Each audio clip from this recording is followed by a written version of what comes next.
जय हिंद दोस्तों, कैसे हैं आप सब। नीरज एग्जाम पॉइंट में आपका स्वागत है। मैं हूं नीरज कुमार। दोस्तों, आज ज्योग्राफी का अध्याय 2 जो इंडियन ज्योग्राफी से रिलेटिव है वो उसके बारे में आज हम पढ़ेंगे, जो आपको आने वाले वन डे एग्जाम के लिए बहुत ही महत्वपूर्ण होने वाली है। चलते हैं दोस्तों लेसन की ओर। आज का लेसन है भारत की भूभार्गिक संरचना। इसके बारे में आज हम पढ़ेंगे, भारत की भूभार्गिक संरचना। पेंजिया और पेंथलासा। पेंजिया और पेंथलासा के बारे में आज जानेंगे क्या चीज़ है ये पेंजिया और पेंथलासा। आज से करोड़ों वर्ष पूर्व विश्व के सभी महादेश अर्थात सभी स्थलखंड आपस में एक दूसरे के साथ सटे हुए थे। पेंजिया और पेंथलासा में हम पढ़ेंगे कि आज से करोड़ों वर्ष पूर्व विश्व के सभी महादेश अर्थात और सभी जो था स्थल खंड आपस में एक दूसरे से सटे हुए थे। इस स्थल खंड को अल्फ्रेड वेगनर ने पेंजिया नाम दिया है। पेंजिया के चारों तरफ से जलीय या सागरीय या महासागरीय भाग था, उसे पेंथलासा नाम दिया गया है। आप समझ चुके होंगे कि पेंजिया किसे कहते हैं और पेंथलासा किसे कहते हैं। पेंजिया जो था वह था क्या, एक दूसरे से सटा हुआ था, लेकिन पेंजिया जो चारों तरफ जलीय सागरीय महासागरीय भाग था उसे पेंथलासा नाम दिया गया था। भारतीय भूभार्गिक संरचना का विकास पेंजिया के अग्रालैंड यानी लॉरेंसिया तथा गोंडवाना लैंड के विभाजन से प्रारंभ होता है।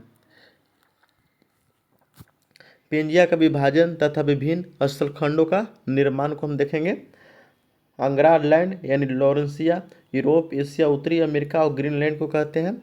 या और गोंडवाना लैंड जो है प्रायद्वीपीय भारत, अफ्रीका, ऑस्ट्रेलिया, दक्षिण अमेरिका, अंटार्कटिका और मेडागास्कर। देखिए, दो भागों में बांटा गया है पेंजिया को, जिसे हम लोरेसिया और गोंडवाना लैंड कहते हैं। ठीक है, उसको हम दो भाग में बांटे हैं। उसमें यूरोप, एशिया, उत्तरी अमेरिका और ग्रीनलैंड शामिल है लोरेसिया में, और गोंडवाना लैंड में प्रायद्वीपीय भारत, अफ्रीका, ऑस्ट्रेलिया, दक्षिण अमेरिका और अंटार्कटिक और मेडागास्कर शामिल है। भारत, अब देखते हैं आगे, भारत के भूभार्गिक संरचना का समान मापक्रम देख लेते हैं जरा। समय के विभिन्न कालखंडों में गोंडवाना लैंड को विभाजन तथा उसके एक भाग को उत्तर में प्रवाह कर के कारण भारतीय भूभार्गिक संरचना का विकास हुआ। किसी भी देश का भूभार्गिक संरचना के द्वारा उस देश के विभिन्न भागों में मिलने वाली चट्टानों की प्रवृत्ति एवं उसके स्वरूप की जानकारी प्राप्त होती है। भूभार्गिक संरचना की दृष्टि से भारत के 3 स्पष्ट भागों में विभाजित किया जा सकता है। पहला देखेंगे दक्षिण का प्रायद्वीपीय पठार, दूसरा देखेंगे उत्तर की विशाल पर्वतमाला और तीसरा देखेंगे उत्तर भारत के विशाल मैदानी भाग। भारत को भूभार्गिक संरचना के आधार पर 3 भागों में बांटा गया है। ठीक है, जिसमें दक्षिण का प्रायद्वीपीय पठार, उत्तर का विशाल पर्वतमाला, उत्तर भारत का विशाल मैदानी भाग। चलते हैं, देखते हैं वन दक्षिण का प्रायद्वीपीय पठार क्या है। यह गोंडवाना लैंड की एक भाग है। प्री कैम्ब्रियन काल के बाद से ही यह भाग कभी भी पूर्णतः समुद्र में नहीं डूबा। यह आर्कियन युग के अग्नेय चट्टानों से निर्मित है, जो अब नीस एवं शीट के रूप में अत्यधिक रूपांतरित हो चुकी है। प्रायद्वीपीय भारत की संरचना में चट्टानों का निम्न क्रम मिलते हैं। अब चट्टान के निम्न क्रम देख लेते हैं। आर्कियन क्रम की चट्टानें क्या है। ये प्राचीनतम एवं प्राथमिक चट्टानें हैं जो नीस एवं शिष्ट के रूप में रूपांतरित हो चुकी है। बुंदेलखंड नीस एवं बिलारी नीस इनमें सबसे प्राचीन है। बंगाल नीस और नीलगिरी नीस भी इन्हीं चट्टानों का उदाहरण है। इन्हें जीवाश्म नहीं पाए जाते हैं। सबसे इम्पोर्टेंट जो आर्कियन चट्टान है, इसमें जीवाश्म नहीं पाया जाता है।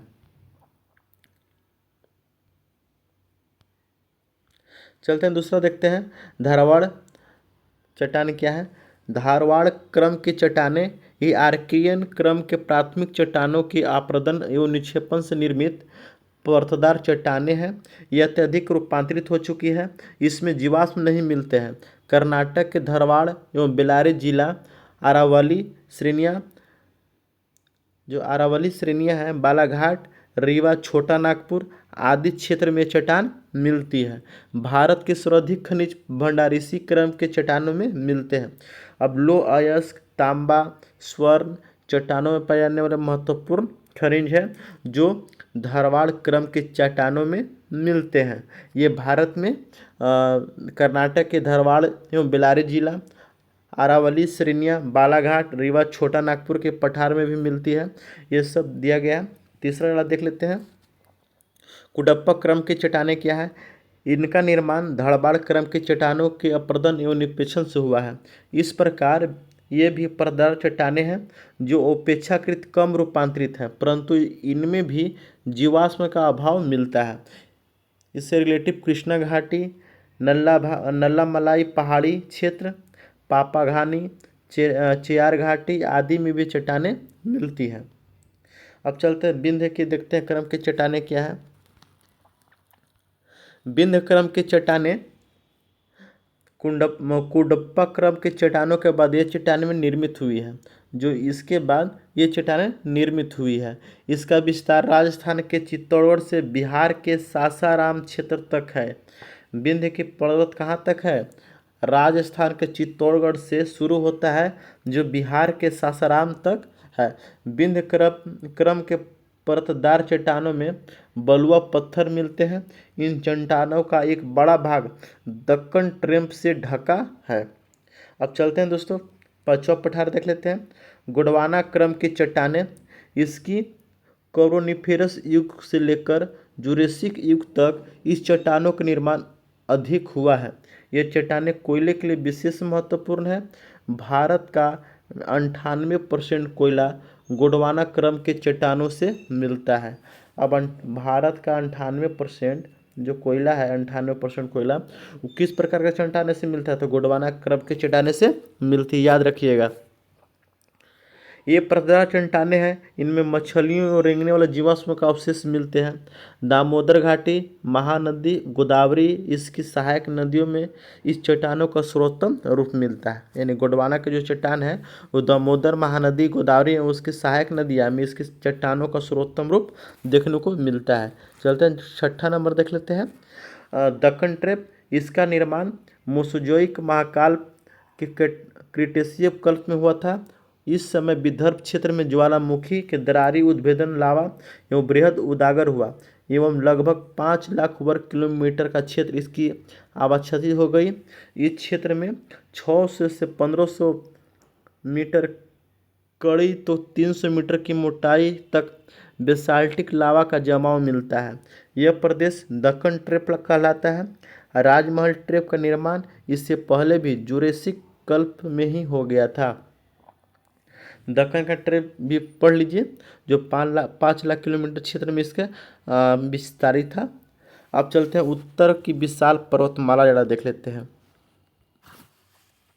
भारत के उत्तर में स्थित हिमालय पर्वत का निर्माण एवं लंबे भूभागीय ऐतिहासिक काल से गुजरकर संपन्न हुआ है। इसके निर्माण के संबंध में कोबर के भू अस्तित्व सिद्धांत यानी जियो थ्योरी एवं मार्गन एवं आइजैक का प्लेटिंग विवर्तनिक सिद्धांत सर्वाधिक मान्य है। कोबर ने भू सनातियों को पर्वत का पालना कहा है। ये भू सनातनीय लंबे संकर छिछले जलीय भाग है। इनके अनुसार आज से 7 करोड़ वर्ष पूर्व हिमालय के स्थान से टेथिस भू अस्तित्व थी, जो उत्तर के अंगारा लैंड के दक्षिण गोंडवाना लैंड में पृथक करती थी। ये दोनों भूमि के अवसाद थेनिस संगति क्रमिक रूप से जामा रहते थे। इस अवसादी क्रम अवतलना होता था, जिसके परिणाम स्वरूप दोनों संलग्न अर्धभूमि दबाव जनित भूचलन उत्पन्न हुआ, जिसके कन्फ्यूजन में श्रेणियों का निर्माण हुआ। वर्तमान में मॉर्गन आइजैक द्वारा प्रतिपादित प्लेट विवर्तन सिद्धांत हिमालय की उत्पत्ति का युक्त व्याख्या करता है। इसके अनुसार 7 करोड़ वर्ष पूर्व भारतीय प्लेट इसकी उत्तरी पूर्वी दिशा से यूरोपियन प्लेट के और गतिशील हुई। 2-3 करोड़ वर्ष पूर्व भूभाग अत्यधिक निकट आ गए, जिसे थेटिस वर्णन पड़ने लगा एवं हिमालय का उत्थान आरंभ हुआ। सिनोजोइक महाकाल कि इस इथोसियन एवं अर्लीगोसिन कल्प में बृहद हिमालय का निर्माण हुआ। मियोसिन कल्प के पटवार क्षेत्र लघु हिमालय शिवलिक का निर्माण हुआ। ये दोनों श्रीनगर द्वारा लाए गए अवसादी का वलन से प्लोसिन कल्प हुआ। हिमालय के क्षेत्र में आने वाले भूकंप, हिमालयी नदियाँ, निरंतर वाले मार्ग, पीर पंजाल श्रेणी में 1500 मीटर की ऊंचाई पर मिलने वाले झील, निक्षेपक किरवा, हिमालय का उत्थान अभी भी जारी रहने के संकेत करते हैं। अब देखते हैं उत्तर भारत का विशाल मैदान। इसका निर्माण क्वाटरनरी या न्यूजोइक महाकल्प के प्लीस्टोसिन एवं हीलोसिन कल्प हुआ है। यह भारत का नवीनतम भूभार्गिक संरचना है। ठेठिस भू-स्निग्ध निरंतरित संकरा सिलसिला होने वाले हिमालयी दक्षिण भारतीय नदियों द्वारा लाए गए अवसादों के जमाव से यह मैदान भाग निर्मित हुआ है। इसके पुराने जलोढ़ बांगर एवं नए जलोढ़ खादर कहलाते हैं। इस मैदानी भाग में प्राचीन एवं वन प्रदेश दबे जाने से कोयला पेट्रोलियम क्षेत्र मिलते हैं।